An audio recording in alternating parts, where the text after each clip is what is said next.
Buenos días, buenas tardes, buenas noches, dependiendo del lugar del mundo en el que te encuentres. Te habla Teacher Rúa. Mi nombre es Harold Rúa, licenciado en Matemáticas y Física, esta vez con un nuevo tutorial. En esta ocasión te traigo un tutorial respecto a lo que es la lógica matemática para que aprendas lo que es el nivel más básico de esta asignatura de lógica matemática, lo más básico. Obviamente tienes que tener en cuenta que pues, en base a la lógica se crean los software, las aplicaciones y demás. El lenguaje de programación es base a la lógica matemática. Y la idea es que por fin aprendas, por lo menos en el nivel más básico, lo que son las operaciones de la lógica, lo que son las proposiciones simples y compuestas y demás temas importantes dentro de esta lógica matemática.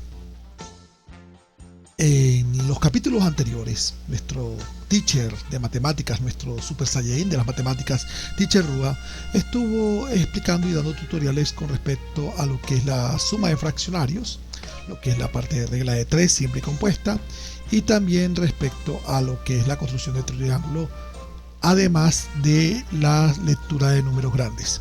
En esta ocasión tenemos la lógica matemática y con estas explicaciones hasta Goku va a aprender bien de este tema. Hasta Goku va a saber lógica matemática.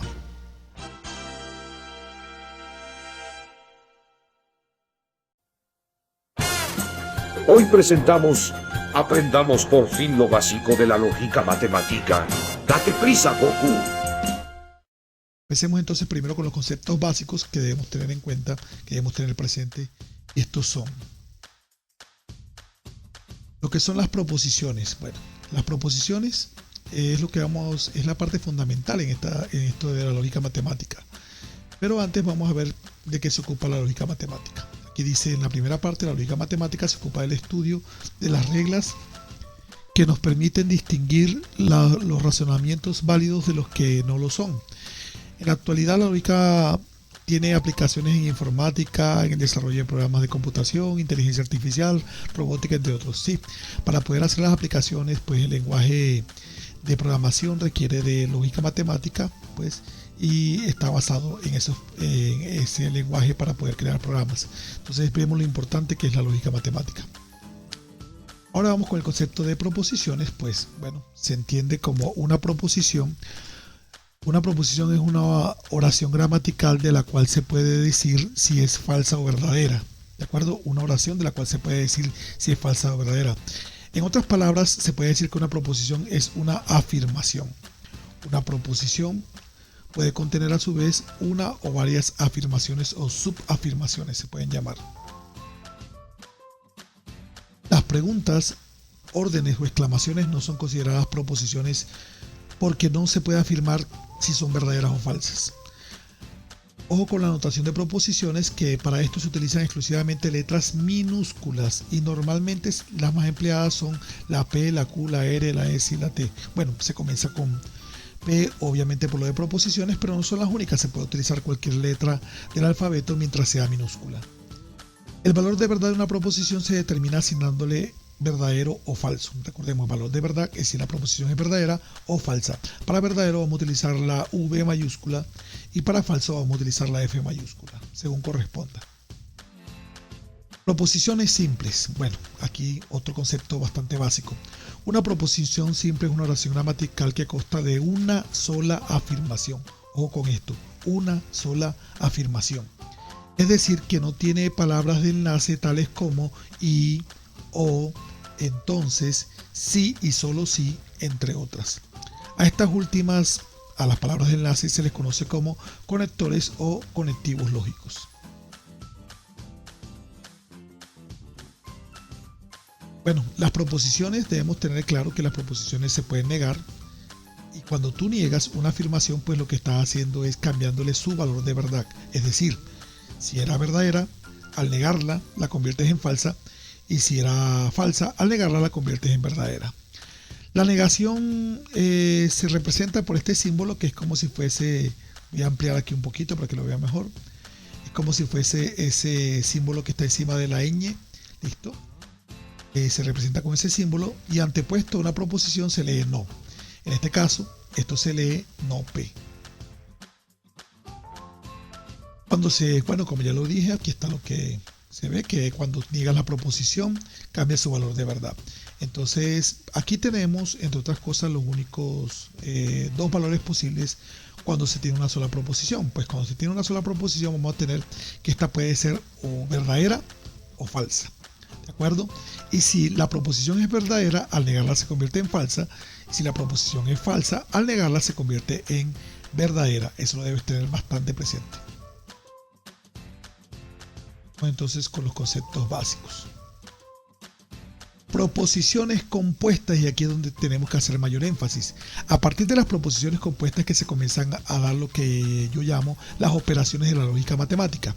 Entonces, una proposición compuesta es una oración que consta de dos o más afirmaciones o proposiciones simples que se conectan o enlazan mediante palabras tales como y, o, entonces, sí y solo sí, entre otras. Los conectivos, conectores de los cuales habíamos hablado anteriormente. Aquí vamos a trabajar más que todo con las proposiciones compuestas apenas formadas por dos proposiciones simples. Es lo más básico que vamos a trabajar acá en este primer video.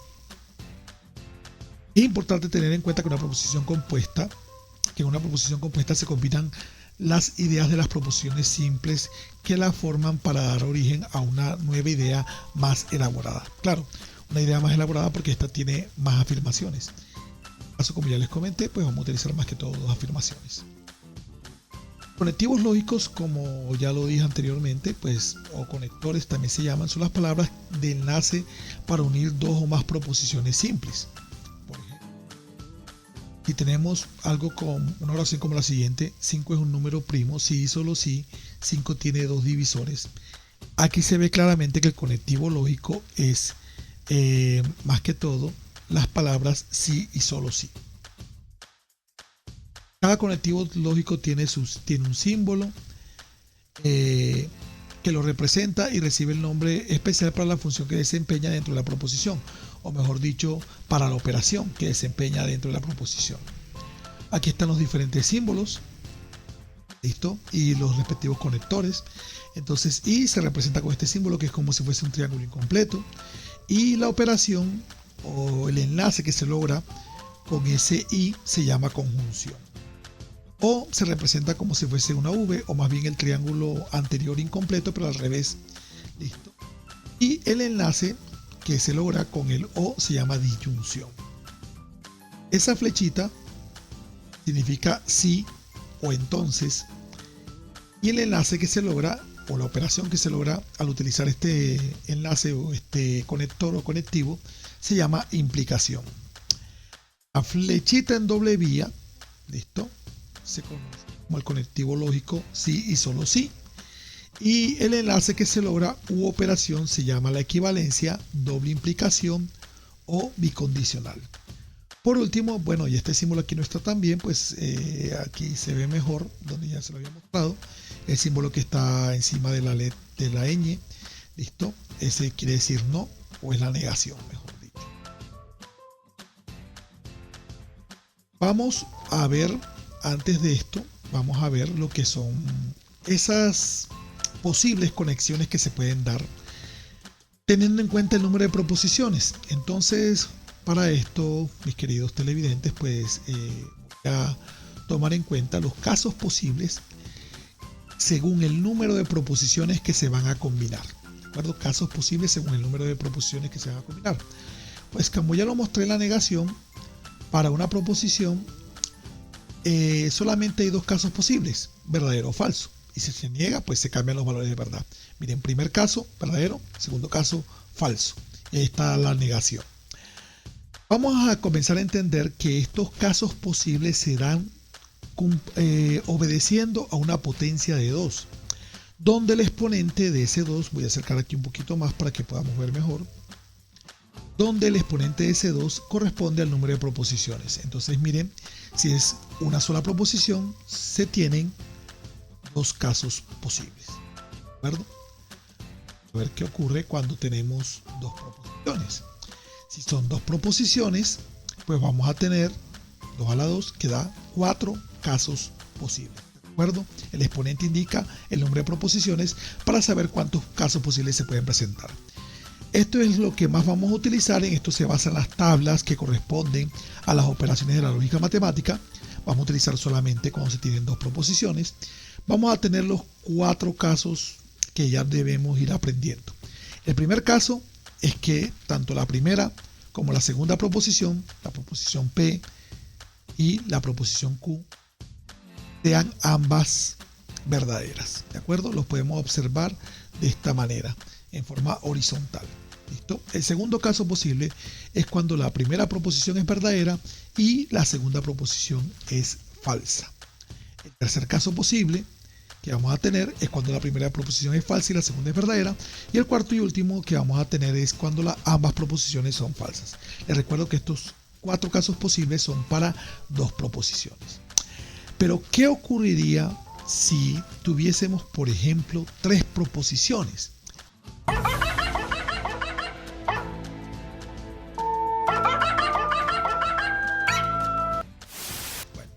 En este caso, pues bueno, para una proposición solamente la letra minúscula P, para 2 proposiciones las letras minúsculas P y Q, para 3 proposiciones las letras minúsculas P, Q, R. ¿Cómo vamos a saber cuáles son esos casos posibles y cuántos son? Pues, ¿cuántos son? Con lo que ya les di hace un momento, con la potencia de 2. Si son 3 proposiciones, vamos a tener una potencia 2 a la 3 que me va a dar 8 casos posibles, los que vamos a tener en esos enlaces o en esas combinaciones. Los 8 casos posibles. ¿Cómo vamos a dar para aprendernos esos 8 casos posibles? Y lo peor, cuando se tengan 4 proposiciones, por ejemplo, que vamos a tener 16 casos posibles. Cuando se tengan 5 proposiciones, que vamos a tener 32 casos posibles, ¿cómo vamos a hacer para saber todos esos casos posibles o aprendérnoslos? Bueno, les doy aquí una reglita bastante sencilla para que puedan hallar los casos posibles según el número de proposiciones. ¿Qué vamos a tener en cuenta? De aquí en adelante vamos a tener en cuenta para la P que, mirándola en forma de columna, sus valores de verdad van a ir 2 verdaderos, 2 falsos, 2 verdaderos, 2 falsos. ¿De acuerdo? Y la Q, mirándola en forma de columna, los valores de verdad de la Q van a ir verdadero, falso, verdadero, falso. Entonces vamos a aplicar eso en la tabla para poder ver todos esos casos posibles. Para la P, como ya lo dijimos, 2 verdaderos, 2 falsos, 2 verdaderos, 2 falsos. Para la Q, verdadero, falso, verdadero, falso, verdadero, falso, verdadero, falso. Y entonces, ¿cómo va a ser la siguiente proposición? Bueno, la siguiente proposición va a obedecer al número total de casos posibles. ¿De qué manera? Pues si son 8 casos posibles, los valores de verdad se van a dividir a la mitad, es decir, 4 verdaderos y 4 falsos. De la misma forma, cuando se tengan 4 proposiciones, la cuarta proposición se va a representar con la letra T y vamos a tener para ella 16 casos posibles y por lo tanto sus posibilidades van a ser a la mitad, van a ser 8 verdaderos y 8 falsos. ¿Cómo así, Teacher Rúa? Observemos. La proposición R va a tener entonces 4 verdaderos, 4 falsos. Eso es los 8 casos posibles. Si ustedes comienzan a ver los casos posibles en forma de fila, van a notar que ninguno se repite y por lo tanto por eso tenemos aquí todas las posibilidades que se pueden presentar en combinación de 3 proposiciones o en base de 3 proposiciones. Vamos a ver qué ocurre cuando tenemos 4 proposiciones. Puede ser la potencia 2 a la 4.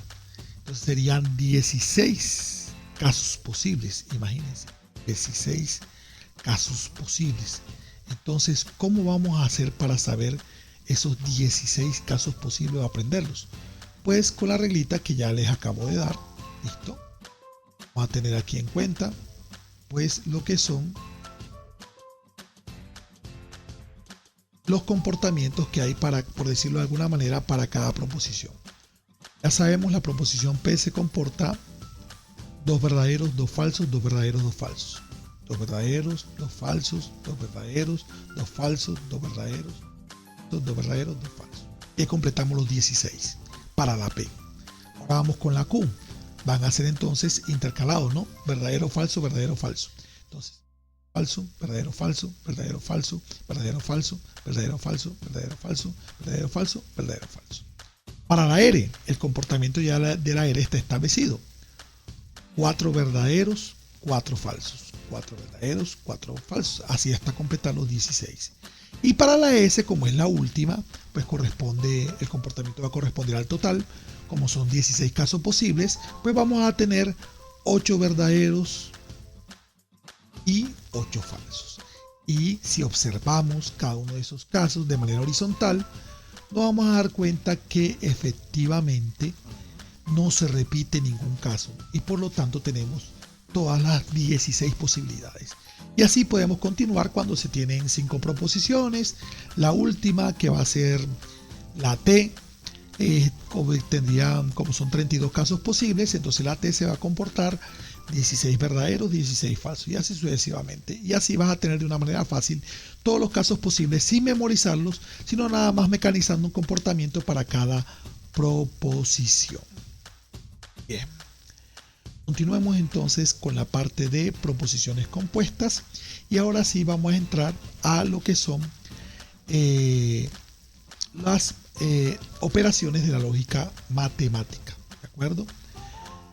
No sin antes pues dar un pequeño ejemplo, pues más que todo, de lo que son este tipo de proposiciones. Vamos a tomar el ejemplo número 1, vamos a dar el primer ejemplo, ¿de acuerdo? Ejemplo número 1, vamos a ver entonces lo que es la parte concerniente a lo que son las proposiciones simples y las proposiciones compuestas. Vamos a ver un primer ejemplo de estas proposiciones. Tenemos el ejemplo número 1 y tenemos lo siguiente.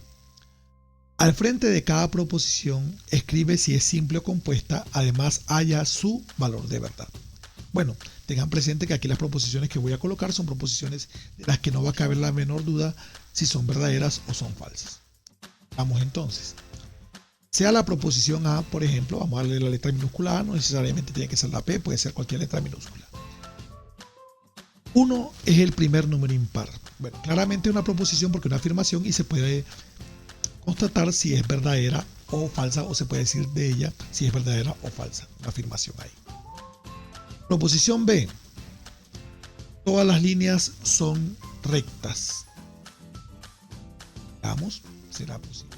La verdad, en fin, lo vamos a anotar.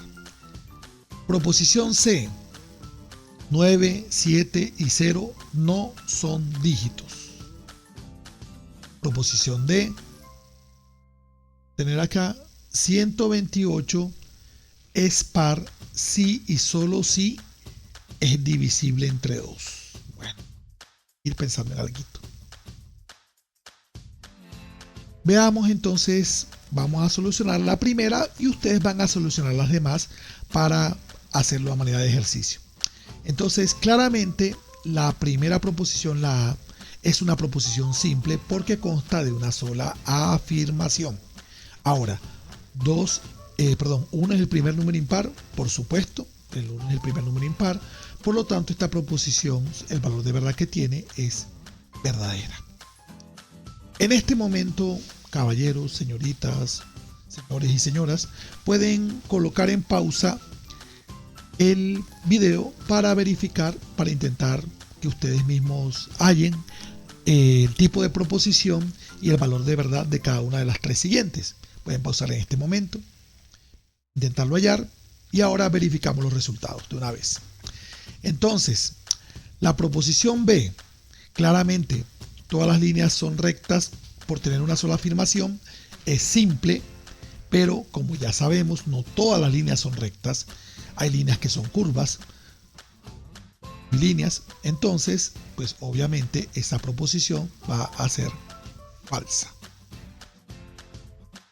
9, 7 y 0 no son dígitos. Deberían conocer que los dígitos son los números de una cifra, es decir, del 0 al 9, 0, 1, 2, 3, 4, 5, 6, 7, 8, 9. Por lo tanto, esta afirmación que se está haciendo con respecto a estos números es falsa, ya que 9, 7 y 0 son dígitos. Ahora, como consta de 3 afirmaciones, ¿sí? Una para el 9, una para el 7 y una para el 0, vamos a tener una proposición compuesta. ¿Listo? Y como ya lo dijimos, esta afirmación que se está haciendo es falsa. Veamos la D. Dice que la D, 128, es par si y solo si es divisible entre 2. Aquí se ven dos afirmaciones, por lo tanto la proposición es compuesta y además esas dos afirmaciones son verdaderas, entonces la proposición, la proposición compuesta es verdadera. Pero ¿les queda dudas sobre las proposiciones compuestas? ¿Ya vieron cuáles son las tres afirmaciones que hay en la proposición C y las dos afirmaciones que hay en la proposición D? Bueno, si no lo han notado, vamos a ver. ¿Cuáles serían las tres afirmaciones que hay en la proposición C? Y por favor, no vayan a responder 9 es la primera afirmación, 7 es la segunda y 0 es la tercera. No, claro que 9, 7 y 0 no son afirmaciones. Las afirmaciones son de aquellas de las que se puede decir si son verdaderas o falsas. Entonces pongámosle lógica y por lo tanto vamos a ver cómo se combinaron esas tres afirmaciones para convertirse en una sola. Dice 9, vamos a ver cuál es el conector que está enlazando estas tres afirmaciones. En este caso la coma hace las veces de un conector que es el mismo I. 7 y es el otro conector, 0 no son dígitos. ¿Cuáles son las tres afirmaciones? La primera afirmación, 9 no es un dígito. Afirmación, 7 no es un dígito. Y tercera y última afirmación, 0 no es un dígito. Con esto, al unir estas tres afirmaciones con el conector I, pues no es necesario repetir, no es un dígito, no es un dígito, no es un dígito, sino resumir y decir que los tres no son dígitos. Para no estar, se utiliza la coma para no tener que escribir I, que es un error gramatical. Entonces, veamos ahora la proposición D, a ver si ya se la pillaron. Pues les dejo eso como ejercicio. Verificar cuáles son las dos afirmaciones que hay en la proposición D. Pueden pausar en este momento el video e intentar realizar las dos afirmaciones que están en la proposición D. Pausa, enseguida verificamos. Dice la primera afirmación, 128 es par, el conector sí, solo sí, y parte de la segunda afirmación que es divisible entre 2. 128 es par, sí, solo sí es divisible entre 2. ¿Cuáles serían las dos afirmaciones? La primera afirmación sería 128 es par. La segunda afirmación sería ¿es divisible entre 2? Claro que no. Sería esa afirmación estaría incompleta, tienes que decirla completa. 128 es divisible entre 2. ¿De acuerdo? Ahí están las dos afirmaciones. Como se habla del mismo 128, no es necesario repetirlo. Se resume y por lo tanto ahí vamos a tener las dos afirmaciones enlazadas con el sí y solo sí. Espero que les haya quedado muy claro este primer ejemplo. Hasta aquí pues estoy dejando la primera parte de la explicación de lo que es la lógica matemática. Trabajamos lo que eran posiciones simples y compuestas. En el siguiente video estaremos trabajando lo que es las operaciones de la lógica matemática con más ejemplos. Buenos días, buenas tardes y buenas noches, dependiendo del lugar del mundo en el que te encuentres. Ya habla Teacher Rúa, mi nombre es Harold Rúa. Espero que te haya gustado este video. Dale un fuerte like para apoyarme para seguir haciendo estos videos y suscribirte a mi canal para que recibas explicaciones de calidad de un licenciado en matemáticas y física. Bendiciones a todos.